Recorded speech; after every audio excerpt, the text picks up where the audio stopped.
Welcome to the beautiful west beach of Berneray. Isn't it gorgeous? Now I'm here on a recce with a colleague of mine, Paul Thompson, because Paul and I plus Adam Gibbs are running on a series of workshops over here in 2023, and the details of which are in the description below.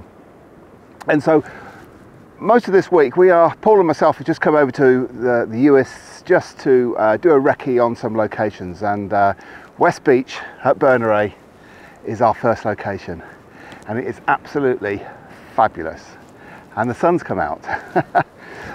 Now, as you can see, very similar to Luscantire actually on the Isle of Harris. We have very similar ingredients with marram grass, beautiful white sand and turquoise water with the hills in the background. And it's very important that I want to include these ingredients in this first photograph, because I'm here and I'm seeing everything in 3D. However, you are watching a screen and everything is in 2D. So what I want to do is recreate this feeling of a three-dimensional effect by introducing layers and depth into the photograph. And I can do that by using the grass and the beach and the ocean. So I've got my camera set up to include all these ingredients, and it's now just a question of waiting for the light and the right conditions to actually take the photograph.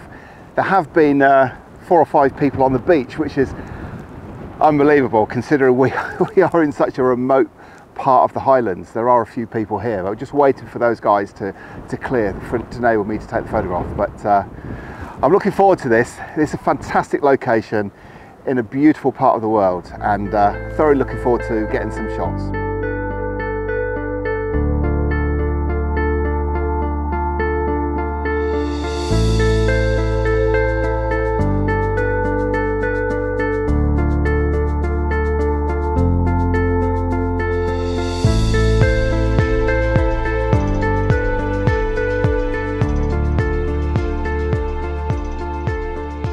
There are lots of factors that go into creating a half-decent landscape photograph.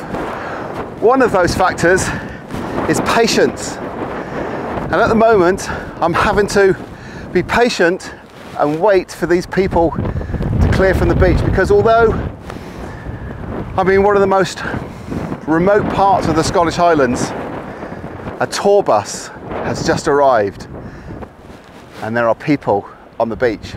So I have to be patient with those people, and also I have to be patient with the light, because it's very, very windy today, as it is most days here. It's very windy, so I have to be patient, and it's moving the clouds across the sky. So although that's creating different skies and different lighting conditions, I just have to be patient and get the timing right. So we're now looking at patience with the people and timing with the light.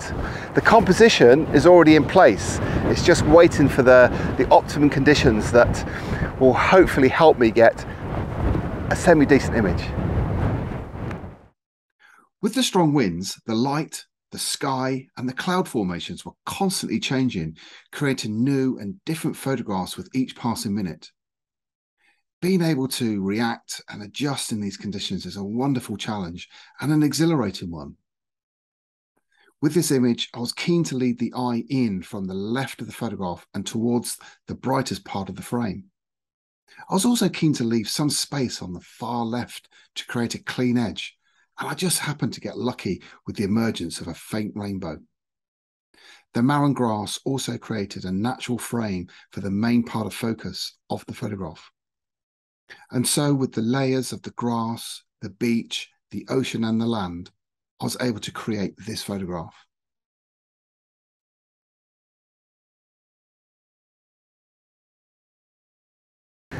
There's something very appealing, very evocative about photographing red roof properties here in the Highlands of Scotland. And although it's not the prettiest red roof property I've seen, it's this location which is the most appealing thing, the most attractive thing about this photograph. It's set in this gorgeous landscape of the North Uists behind. It's obviously a part of the burial grounds, which is quite common up here. The burial grounds tend to be removed from the churches and placed in locations such as this. So although it's not the prettiest building, it's more about the location and its place within this landscape, which is really appealing to me. The gorgeous landscape behind. So I've set my camera up here to produce, just to take a very simple photograph. There's nothing particularly complicated about this image. It's a fairly straightforward photograph just to capture the scene. And just as long as it's composed nicely, correctly, and focused, it should be okay. But I'll take you behind the camera and show you how I've composed it and while I'm photographing. Okay, so I've got the Fuji GFX50 Mark II set up with my 32 to 64mm lens on the camera. You'll notice that I've got a couple of filters on the front here. I've got a 6-stop ND filter and the case polarizer, both case filters. They're both magnetic, which working up in the Highlands as I do, and living up here, I know how invaluable it is to have these magnetic filters. They are just so easy to use. They just clip on, okay? I haven't got the faff of the square filters, which is brilliant. Absolute godsend. It's a game changer for me living up here. So once I've got the polarizer and the effect that I want, and all I do is just twist it here without, it doesn't affect the camera lens at all, just filters there, it just revolves there. I then put the ND filter on. No need to spin the ND filter, it's a fixed effect. And once I've done that, I'm good to go.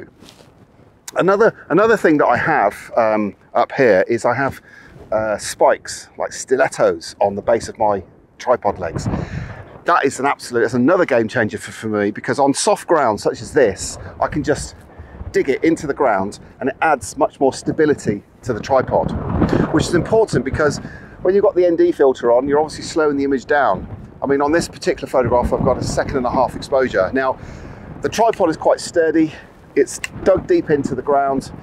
It should be, and I'm sure it will be, perfectly capable of recording a 1.5 seconds without there being any movement, any camera shake caused by this strong wind, because we're really exposed here. So I'm ready to go. I've got my filters all set up, and I'm going to take the photograph. My main thought when composing this photograph was to show the locality of the red roof hut. I wanted to show its location within this fantastic landscape, and by choosing a wide crop, I was able to enhance this thought. A 1.5 second exposure just took the edge off the water so as not to detract from the relationship between the building and the surrounding landscape. With this second image, I wanted to see how the water looked by keeping its energy, and so I also took a photograph at a 25th of a second. It's a small adjustment and its preference is down to personal choice. The elevated viewpoint also provided separation between the building and the coast of North Uists beyond. Giving the image the depth I was hoping for, I also decided to keep the building on the far right of the photograph so as to allow the image to breathe and create some negative space which further enhanced this vast open landscape.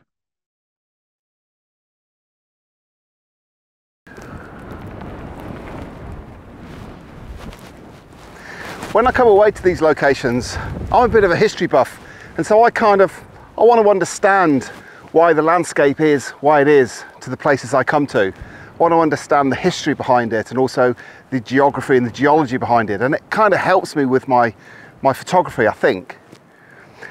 But here I've come across this monument, and it's set here in memory of a guy called Angus MacAskill, the son of Norman MacAskill, and it is said that Angus was born within these four walls, and he grew to a great height of 7 foot 9 inches. I'll just see if this is lifelike, because I'm 6'1", and that's 7 foot 9. And he was a gentle giant, and with no health defects at all, he was able to attain feats of great strength. And not only was he a giant, he was a very humble Christian. And I just love gathering these bits of information. It kind of helps with my photography, I think. But anyway, always shut the gates. Angus McCaskill.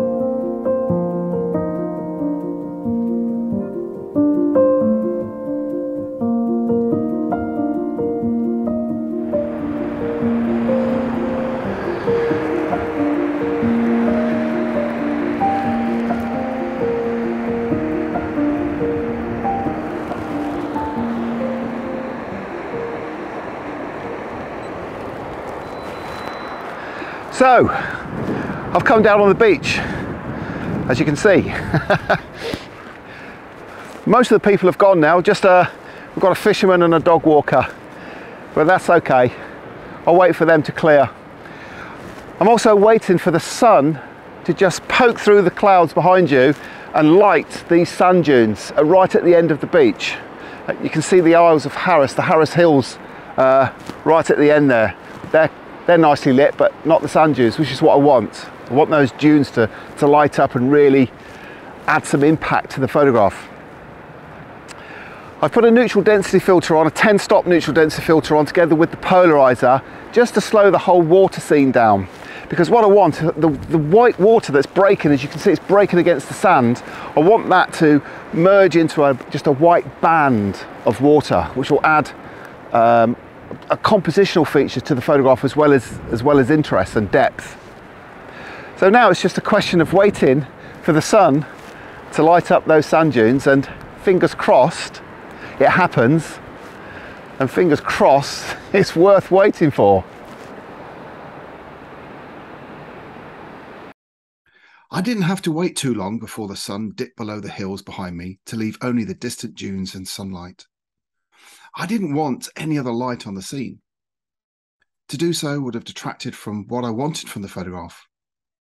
The eye is always attracted to the brightest part of an image, and by using the waterline to further enhance the focal point of the image, the sunlit sand dunes, I had to wait for this moment. The fisherman did incredibly well to stand still for 13 seconds, and his presence added balance to the composition by holding the eye in the frame on the right-hand side. I brushed in the sky from an image taken at a 40th of a second.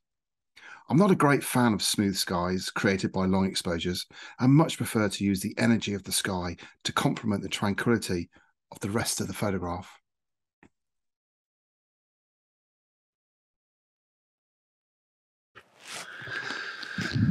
So that's the end of my very brief journey to the West Beach at Berneray, an island which is on the northern tip of the Uists group of islands in the Outer Hebrides. It's a beautiful, gorgeous location.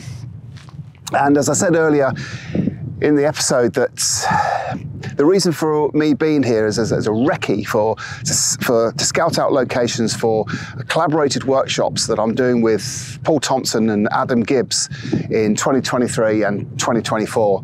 And I'll leave a link in the description below for details of that workshop, or those workshops, on my website and also on Paul Thompson's website. And I'll also include a link to Adam Gibbs's YouTube channel. So be sure to check those out if it's something that you're interested in joining us on. Well, this is not where you'll be staying on the workshops, by the way.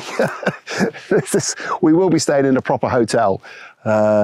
So don't worry, this is not going to be our base. But thanks ever so much for watching. I very much appreciate it. And I very much look forward to seeing you again very soon. But for now, thanks for watching. Bye-bye.